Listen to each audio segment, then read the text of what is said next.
So we're going to actually be planting some plants in containers today and doing a little update on the containers, but I wanted to take a look at some of the progress of our eyeliner lilies down here. So if you recall, we actually planted these a couple weeks ago. Now we got quite a bit of garlic mustard moving in here too, so those are pretty easy to kind of take out by the root, but I'm going to come in here with a hoary knife to make sure that I'm getting all those seedlings. But look at these guys, they're actually coming up, and these are coming up way before the ones that I had planted in containers around the common house, if you recall. Now, I noticed something or somebody dug out some of those lilies up there. So I don't know if they will be coming up or how many they dug up. I haven't really quite inspected yet, but these are looking really good. And the ones that are under the shade a bit more are also looking pretty good. So it'll be interesting to see how they emerge. But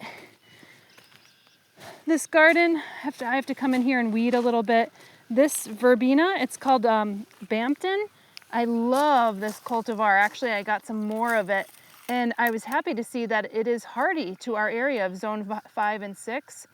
And I had to cut back some of the dead branches, and you can see all the new growth here. I absolutely love this one. In fact, I might, after I'm planting the gladiolus that I'm planting in there, the gladioli, I might actually plant some verbena Bampton in one of the containers because I just think it's absolutely adorable. And then this is grass. This is not to be pulled out. This is a purposely planted grass. This is Spirobolus heterolepsis, and it kind of looks like a little bit like a furry gumdrop, a little grassy gumdrop within the garden. And my hope is that that takes up the vast majority of this mulch and prevents any kind of weeds from moving in.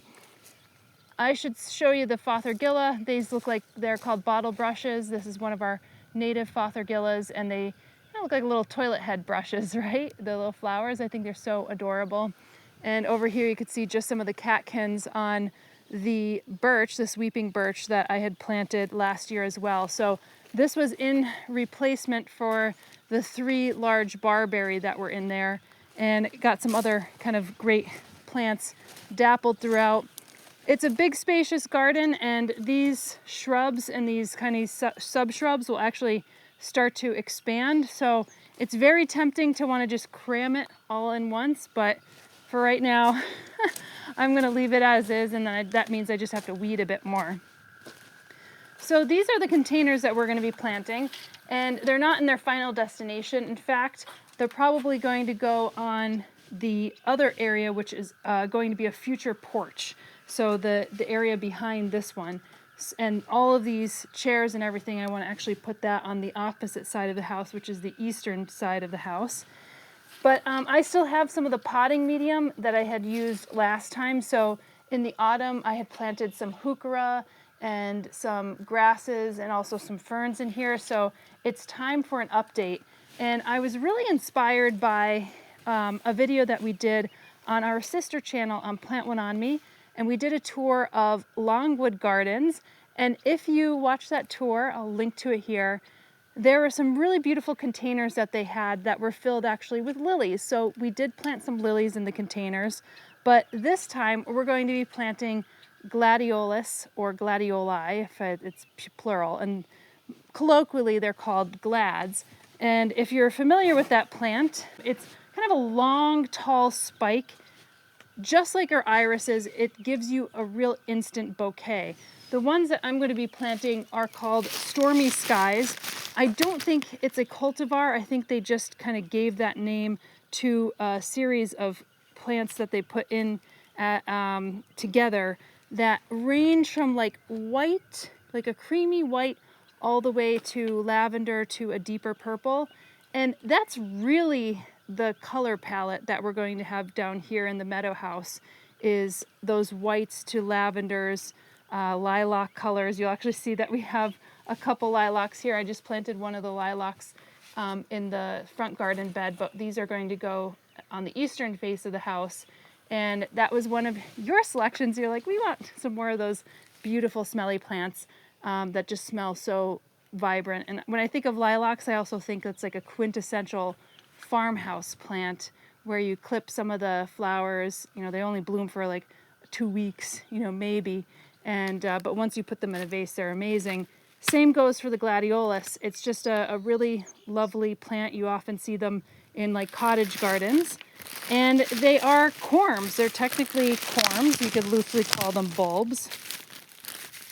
So you'll see what they look like. And they've been sitting in our kind of basement, I guess, for a little while because I was not ready to plant them. And some of them are starting to emerge. And one of the things that we could do, because I think I have about 30 of them here, one of the things that we might do is actually save another package and then just kind of stagger them every 2 to 3 weeks or so up until like maybe the first week of July, because these will start to bloom. You know, you'll start to see them blooming in July and August, and then you could actually cut them as cut flowers. And I think that's what most people use them for. I don't know if most people would actually plant them in containers because they tend to get really tall. Now, funny enough, I saw on this here, it says that the height is 10 to 12 inches. And I don't think that's correct. I think these could get like 3 feet and above. And oftentimes with gladiolus, you'll stick like a stake near the corm so that they could grow up on the stake, because otherwise they tend to topple over. I think planting them maybe around a fence or anything that they could lean up against is actually a smart idea. But what I'm going to do with these is I'm not going to stake them. If they are truly 10 to 12 inches, then I probably won't need to stake them at all. What I'll probably end up doing is get one of those wires that are that have that kind of like rubber around so that it doesn't cut into the plant, and I'll probably just hug them with a wire. But then I also might cut them as well. So, you know, these are going to be empty, bare pots for quite some time, and they don't want to be sitting in like a wet soil. So if you're actually planting them not in containers, but you're planting them into the ground, then you might want to actually amend the soil. You might even want to dig down 8, 10, 11, 12 inches and just amend the soil so that the roots are able to actually go down and it's not sitting in like a wet diaper, if you will. So I have some bulb tone. I'm going to actually use a little bit of this as a fertilizer. Once they start to flower, you may want to fertilize them again. They could use a little bit of the phosphorus, the P and NP and K actually acts as a bloom booster, if you will. So you kind of get this out. This is interesting because this is kind of emerging from the side. So typically I would put this side down, but you can see that it's actually emerging here. Typically I would think that it would emerge here. But you want to get them about 4 to 6 inches down. I'm going to plant that one on the side since that's what it's angling to do. And these could grow quite wide, you know, 10 to 12 inches wide. So I'm only going to go 4 in here. And then I'll go more in this one. And then I'm going to save, like I said, I'm going to save the other bag. Oh, and I should say that they get like these nice sword-like leaves. I mean, not too dissimilar to our irises. Our irises have that kind of nice grassy sword-like leaves as well. So I'm just kind of stuffing these in here. There's nothing to it really. Flat bottom, pointy top. And I'm actually going to put more potting medium on top of this. I do have this, an extra bag. So this is how much I have left. I almost technically want to, you know, see this guy's coming up already too. So I might dig one of these out that doesn't have this one's emerging. Kind of feel bad that I had them sitting for a while, but just didn't get around to planting them. But if you don't get around to planting them, keeping them in a cool, dark place is kind of the way to go. I'm going to get some potting medium. Doing quite a bit of planting down here. I mean, it's just gotten to be spring so quickly here.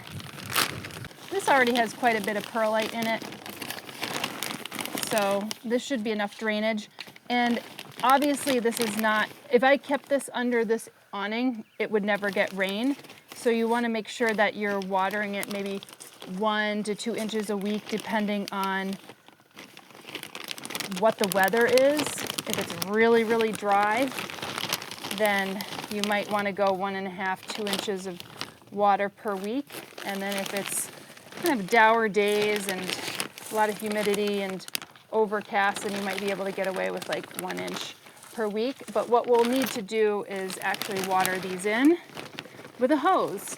And on the other side, where we're going to put a porch, it's not going to have an awning. So if it rains, then this will obviously get wet. And you want to check your container. You want to make sure that the container has good drainage and it's not sitting in like wet soil. So if you recall, in the fall, we kind of had an instant container planting because I've already went with plants that were established, but these are not established. So that's the one thing that you have to kind of patiently wait for your bulbs. And oftentimes, you know, the green parts will come up before the flower parts. So you'll be like, what kind of planting is that? But, you know, when I talked to the Kurt from Longwood, you know, they get all their bulbs already grown out. So we don't have that opportunity. So we're just gonna have to wait. Just like those lilies, you know, those lilies, when I planted them, they were just a little bulb, and now they're actually coming up. All right, let me get the water and we'll water these in. And you could mulch the top of this, especially if you know, just like a tiny little maybe half an inch to an inch of mulch if you want. And I do have some here, especially if it's gonna be on the sun, but I probably wouldn't mulch it until they start to emerge a bit, because this is not getting southern light or anything like that. I usually try to mulch it if it's not getting, you know, if it's getting a lot of light. All right, so that should be enough. And honestly, it's just like baking bread. You just gotta wait for it to emerge, just like those lilies that we're actually seeing. And those guys should start to flower, I would say, next month. So we should have quite a show there. And we'll see if we've kind of placed them in the right way. And we'll just wait for these and see them in the late summer and the early fall. And then we'll get some beautiful plants for cutting and that we could put into the vases. If, fingers crossed, the kitchen actually gets made. That's on you, Sonder. That's all you. All right, that's it for today. We'll see you later.